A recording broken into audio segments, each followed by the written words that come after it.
There are certain instances where an average moviegoer can't separate the actor from the character. Examples of this are seen with Harrison Ford as Indiana Jones, or Robert Englund as Freddy Krueger. But one major example of this is seen with Hugh Jackman as the popular Marvel Comics character Wolverine. I'm the best there is at what I do. What I do best isn't very nice. For 17 years, Hugh Jackman had been playing Wolverine in 9 movies, voiced the character in 2 video games, and has been loved by audiences and fans of the character ever since he made his debut as the Beloved Mutant in the first X-Men movie released in 2000. Jackman's portrayal of the character was also the poster child of the X-Men film franchise.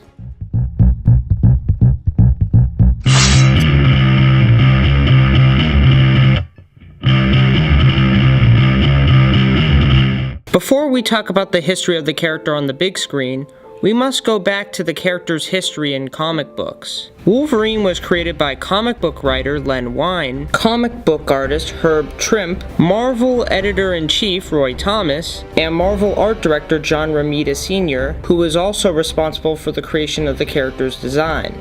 Wolverine first appeared in 1974 in a cameo role at the end of The Incredible Hulk issue 180. He would then get a larger role that same year in The Incredible Hulk, issue 181. Wolverine then went on to become a member of the X-Men in 1975 in Giant Size X-Men, issue 1. Gil Kane illustrated the cover artwork to Giant Size X-Men, but gave Wolverine's mask larger headpieces by mistake. However, the writer of Giant Size X-Men, Dave Cockrum, liked Kane's design of Wolverine's mask, which led to the character's iconic mask design as we know it today. Ever since his first appearance in comic books, Wolverine has become an iconic character and will go on to appear in many other pieces of X-Men media and merchandise, such as comics, video games, toys, and even cartoon shows. Wolverine not only remains as the most iconic X-Men member, but also one of the most iconic Marvel characters in the ranks of Iron Man, Spider-Man, The Incredible Hulk, and Black Panther.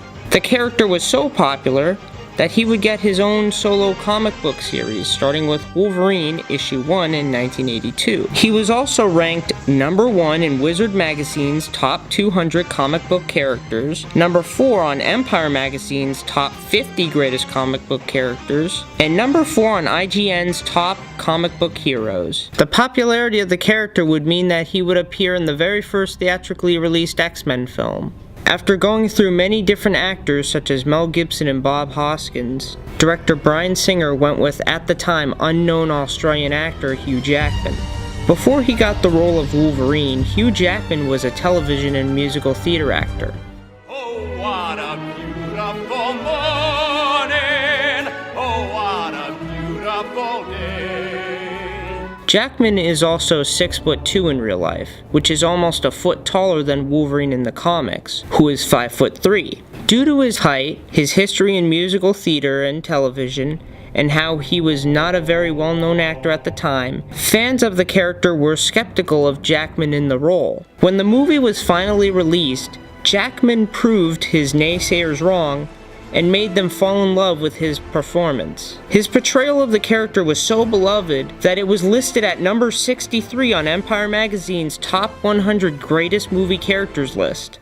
Hugh Jackman also skyrocketed into a Hollywood celebrity after the release of the first X-Men film, and starred in big Hollywood movies and hit Broadway musicals. Whoa, whoa, when my baby finds me, I go to Rio. Wolverine would also make an appearance in just about every single installment of the X-Men film franchise, whether it be in a big role or a cameo appearance. He'd even get his own solo movie trilogy.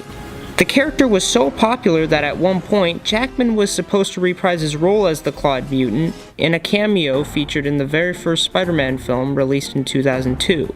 But due to the fact that no one could find his costume, Wolverine's role in the film was scrapped entirely. The role of Wolverine was not easy for the Australian actor. Before he got the role, Hugh Jackman was very skinny and would often be given the nickname Sticks by his friends.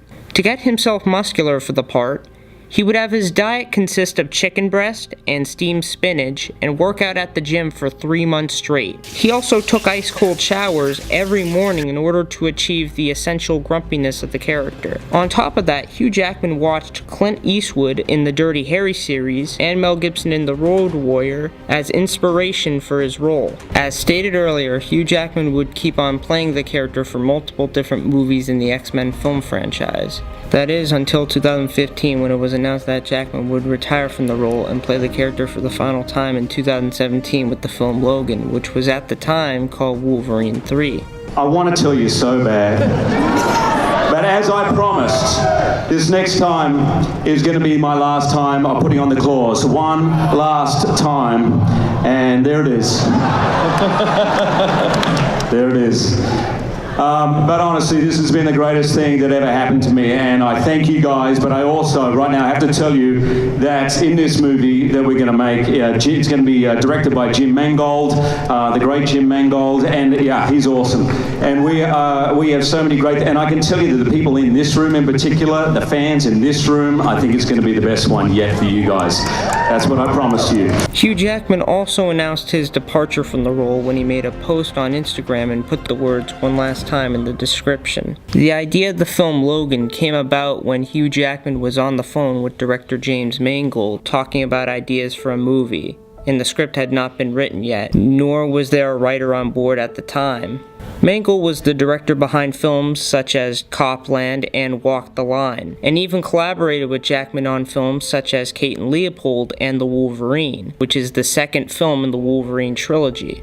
During their conversation, Jackman often brought up The Wrestler and Clint Eastwood's Unforgiven as inspiration for the movie, while Mangold brought up Little Miss Sunshine. In March of 2014, 20th Century Fox set a release date of March 3rd, 2017. Mangold boarded the project as director, and David James Kelly was hired to pen the screenplay. In September of the following year, Mark Millar, creative consultant for 20th Century Fox, confirmed that the film would be a loose adaptation of the Old Man Logan story. In May of 2016, producer Simon Kinberg revealed that the filming had already begun and that the movie would be rated R. Hugh Jackman got a salary cut in order to make the film's R rating possible. In October of that same year, the film's title was announced as Logan. When the film was released in March of 2017, it was a huge hit, both critically and commercially. It was also said by many fans that Hugh Jackman ended his time as the character with a major bang. The film got so much acclaim that it was even nominated with an Academy Award of Best Adapted Screenplay. Now that Hugh Jackman's done playing Wolverine, the future of the character on the big screen is in limbo. However, the character crossing over into the Marvel Cinematic Universe, the same franchise that brought characters such as Iron Man and Doctor Strange to the big screen, is inevitable. Especially since 20th Century Fox was purchased by Disney in December of 2017. Fans have been speculating whether Hugh Jackman would return to the role, or if there will be another actor taking his place. Either way, Hugh Jackman's portrayal of the character is one that will be remembered for years to come.